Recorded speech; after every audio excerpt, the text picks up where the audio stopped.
কাথি বাদলপুর গ্রামের মালিঘাটে জ্যোৎস্না জুয়েলার্সের মালিক এলাকার মানুষজনকে সোনা কিনে দেওয়ার নাম করে অগ্রিম টাকা এবং বাড়ি থেকে পুরনো সোনা দিয়ে নতুন সোনা দেওয়ার টোপ দিয়ে টাকা ও সোনা নিয়ে বেপাত্তা।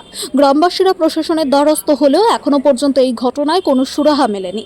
শেষ পর্যন্ত মালিঘাটে এসে গ্রামবাসীরা বিক্ষোভ দেখান এবং যত তাড়াতাড়ি সম্ভব দোষীকে সামনে এনে উপযুক্ত শাস্তি ও অর্থ ফেরতের ব্যবস্থা করুক প্রশাসন।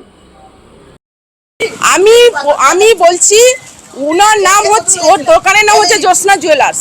ওর বাবার নাম হচ্ছে সুশীল চন্দ্র কামিলা। ওর নাম হচ্ছে ডাক নাম লালু, ভালো নাম হচ্ছে ওর মানিক কামিলা।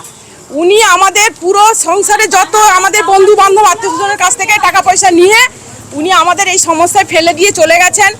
এমনকি উনার ঘরটাকে উনি বিক্রি করে দিয়ে গেছেন। আর ওর ভাইরা সবাই সব কিছু জানে, আমাদের কোনো ডাটা দিচ্ছে না, আমরা চাইছি ওর শাস্তি হোক।